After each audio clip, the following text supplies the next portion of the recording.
बोलो। इस चीज के लिए आपको गुरु बनाना चाहिए एक व्यक्ति को। बताओ वो कौन है व्यक्ति? हाँ हाँ, हमारे घर में भी हम गुरु बनाकर सीख सकते हैं। किससे? अपनी पत्नी से। पत्नी गुरु भी होती है, पता है? यदि उसे गुरु की दृष्टि से देखा जाए तो सीखने वाला तो पत्नी से भी बहुत कुछ सीख सकता है, और ना सीखने वाला तो रावण से भी, ब्रह्मा से भी रावण ना सीख ना पाया कुछ। पत्नी से क्या सीखना चाहिए वो मैं आपको समझा रहा हूं। जो भक्त भगवान के चरणों में समर्पण करता है उस भक्त को पत्नी से शिक्षा लेनी चाहिए। पत्नी को गुरु बनाकर क्या सीखना चाहिए? जैसे पत्नी अपने पति के चरणों में समर्पण कर देती है। शादी के पहले वो मखमल के गद्दों में सोती है, शादी के पहले वो बड़ी अच्छी जिंदगी जीती है, पर किसी गरीब लड़के से उसका विवाह संयोगवश हो गया तो वह महलों से निकलकर घास की झोपड़ी में जाए तो अपने पति के साथ वो घास की झोपड़ी में भी रहेगी कि नहीं? और वो भी खुश अपने पति के साथ, हाँ या ना? जैसे स्त्री शादी होने के बाद उसकी अपनी कोई इच्छा नहीं रह जाती। पति महलों में रखे तो पत्नी महलों में रहे, पति घास की झोपड़ी में रखे तो पत्नी घास की झोपड़ी में रखे, पति हलवा पूड़ी खाए तो पत्नी भी हलवा पूड़ी खाए, और पति नमक रोटी खाए तो पत्नी भी नमक रोटी खाए। जैसे वह स्त्री समर्पण कर देती है, अरे समर्पण ये छोड़ो, पेट में बच्चा रखती है, 9 महीने तक पालती है, परवरिश करती है, संभल संभल के चलती है। मैं गिर गई तो कहीं बच्चा को चोट ना लग जाए। जैसे ही बच्चा पैदा होता है उठाकर अपने पति के हाथ में देती है, कहती है आपका बेटा आपको सौंप रही हूं। रखा खुद उसने 9 महीने तक, और अंत में उठाकर तुम्हारी गोद में रख दिया, ये तुम्हारा है, मेरा नहीं है, आपका है।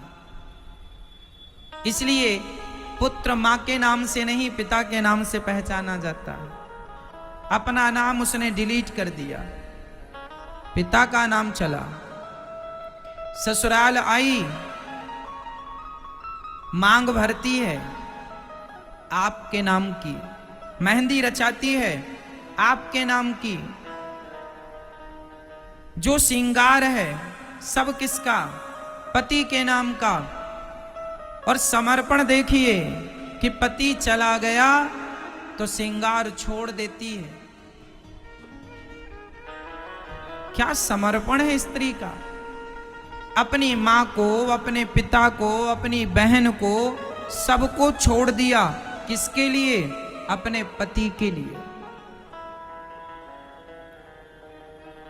यहां तक तो ठीक था, अपना नाम, अपना गोत्र, अपनी जात छोड़ दी।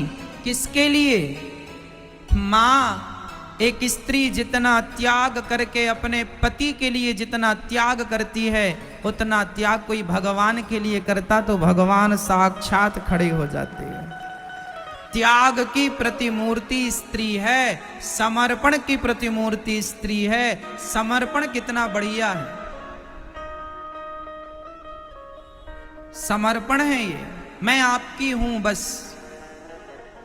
पति को खिलाकर खाती है, पति टेंशन में तो पूछती है आज क्या हुआ आपको, क्या तकलीफ है? समर्पण तो देखिए। जैसे एक पत्नी का समर्पण अपने पति के लिए है, पति को कोई कष्ट हो तो पत्नी को भी कष्ट होता है, पति सुखी तो पत्नी भी खुश, पति हंसे तो पत्नी हंसती है, और पति रोए तो पत्नी रोती है। ये समर्पण है। जैसे एक स्त्री अपने पति के चरणों में समर्पण करती है और वह पति की हो जाती है, उसी तरह जीवात्मा भगवान के चरणों में समर्पण करके भगवान का वैसे ही हो जाए जैसे स्त्री पति की हो गई।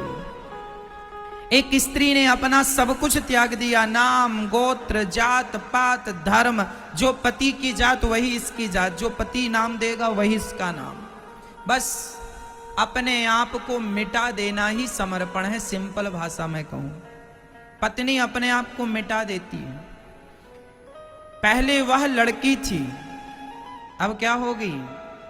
शादी के बाद कोई नहीं कहता लड़की, शादी के बाद स्त्री हो जाती है। क्या हो जाती है?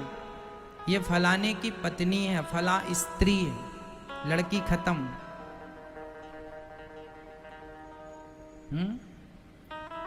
जैसे मिश्री पानी में घुल के पानी हो जाती है, उसी तरह एक स्त्री, एक लड़की ससुराल में जाकर वो ससुराल की हो जाती है। अपने आप को मिटा दिया, अपना रूप मिटा दिया। शादी के पहले लड़की का रूप रंग कुछ और होता है, शादी के बाद जब वो साड़ी पहनकर मांग भर के खड़ी होती है तो उसका हुलिया सब कुछ चेंज होता है। हाँ या ना? बिल्कुल अपोजिट होता है। कई बार तो पहचान में नहीं आती है वही है। सब कुछ बदल दिया किसके लिए? बोलो, किसके लिए?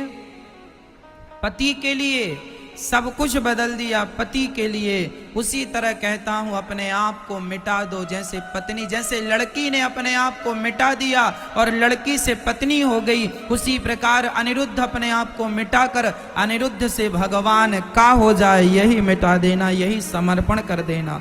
भगवान का हो जाना बस समर्पण है। मेरा मुझ में कुछ नहीं, जो कुछ है तेरा, तेरा तुझको अर्पण क्या लागे मेरा। समर्पण यही है।